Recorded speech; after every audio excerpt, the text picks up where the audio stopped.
Welcome back. So before we go to the table, I need you to subscribe to this channel. The channel is Debugging Math. And for those of you that have picked up a thing or two that are new in this channel, actually linear programming is nothing new. There are lots of things, there are lots of concepts to it. But if you've picked up something that makes you understand it better, I think you should share this channel with others. The channel is Debugging Math, and remember to subscribe and share. Moving on to the table, I think we'll be plugging in all the figures into the table. So to make it clearer, I want you to understand that this slot, the first slot, represents the DD constraint or the DD slot, because these are now the invariables. The invariables are your S1, your S2, and your Z. And the only reason why I'm putting them as the invariables is because when, random example, if you were talking about 4 plus 3 plus X is equal to 10, right? The variable which you are looking for right now is X. So X becomes your invariable. These go out. So this becomes 10 minus 4 minus 3, just in case it doesn't stick. So this becomes your invariable, which is what you are looking for. And this become your out variables. Just so it makes sense. I don't know whether it makes sense. Yeah. So these are your invariables and these are your out variables. So since we are talking about the slacks here were the 3x1, 1x2, 1s1, 0s2, and 0z. These are now the invariables because these are what we are looking for that made the equality 9. And then these are the out variables because we already know this. Just say it so that you get what invariables and out variables mean. So, moving on so that this doesn't distract us. So, the invariables are your S1, your S2, and your Z, which are the slacks which you're looking for. And then you plug in your variables. So the values, under values, these are the values. These ones here are your values. So under value column, you put 9, 8, and 0. This is X1, right? Yeah. So under the X1, we put 3, 1, minus 4. This is X2, right? Yeah. Under the X2 column, we put 1, 2, minus 5. Under the S1, we put 1, 0, 0. Under the S2, we put 0, 1, 0. And then under the Z, we put 0, 0, 1. Do we get that? Yeah. All right. So for the determination of the column to pick, the column we pick is the column with the most negative figure or the lesser number. You know the most negative figure on this is the index row, right? This is our index row, and this is what our objective is. Our objective is to maximize profit. So this is our objective row. This is what we are dealing with, regardless of this constraint. So in this row, which one do you pick the most?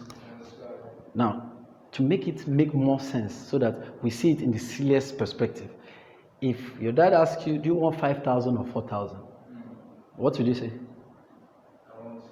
5,000 naturally. So if you even had 5,000 in your account, you have deduced yourself by 5,000 to gain another 5,000, right?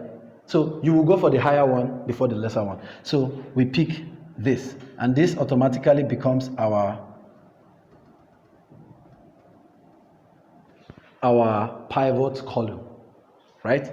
This becomes our pivot column. Since we've gotten our pivot column, to get the how much row, you divide these values, right, by what you have on your pivot column. So it will now be 9 divided by 1. That gives us what? 9, right? It's 8 divided by 2, 4. And then 0 divided by minus 5, this gives us 0. So this stays as it is. So what you do between these two now is you pick the lesser one and send it out. Because what you're doing is you're trying to remove anything that will spoil your benefits of making more money. So if you were, how much you were to make, if your brain has already anticipated that you're making 9 or you're making 4, which one will your brain pick? 9, and then it kicks out 4. So we select this as the pivot or pivot row, as you like to call it. So this becomes our pivot row, right? Now, the intersection between the pivot row and the pivot column, let me write this. This is the pivot row. So this intersection right here, which is this two, becomes the pivot coefficient. So the coefficient is where your row intersects your column. Are you with me?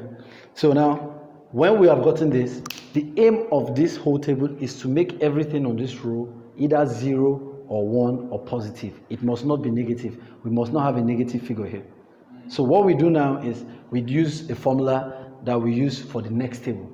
So to get the formula for the next table, what we already know, this is the pivot coefficient. Let's not forget that. So we start with the pivot row. To get the new pivot row for the next table, what we do is we divide everything on this pivot row except the how much. We divide everything by the pivot coefficient.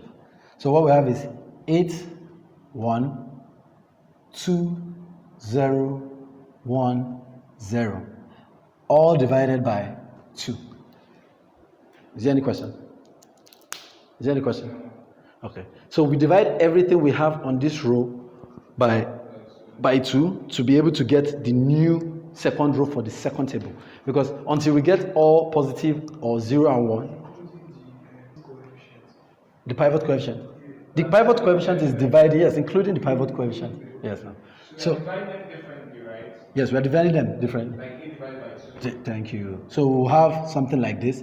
The answers are up. 2 divided by 8. 8 divided by 2 is 4. 1 divided by 2 is 0.5. This divided by this is 1, right? Is 0.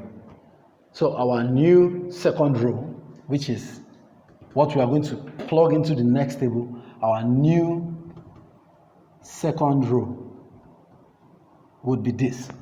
So we also need to recall that there are stones here that show the entering variables and the leaving variables. So these were the ones that were the in variables when we started, like I explained. The S1 and S2 are the in variables from the example I gave, which was 3 plus 4 plus x equal to 10. And when I said this is the in variable. So these stones represent the in variables. But as it begins to move, as these begin to leave the equation, these stones begin to move to the next ones that will be represented here. And for this one now, we have x2 entering the next table, and then we have s2 leaving this table. So in the next table, this stone is going to move to x2 while this one will remain, and then subsequently, when we keep equating, this one would move to x1 subsequently. But for now, this one stays the way it is. The two stones represent the entering variable. Okay, so like I explained here when I said that 3 plus 4 plus x, right? When we do this, x is equal to 10 minus 4 minus 3. These two are now your out variables, and these are your in variables. So this stone here, right, are representing your in variables, the slacks that we introduced to make that equality, right? So these slacks are now your in variables, while these are now your out variables. But in the course of doing this whole equation, right, trying to make this place positive, at some point, we begin to make these out variables. These begin to transform to out variables, while this will begin to transform to in variables. So whichever one becomes an in variable here, in this place, is where the stone will be on top.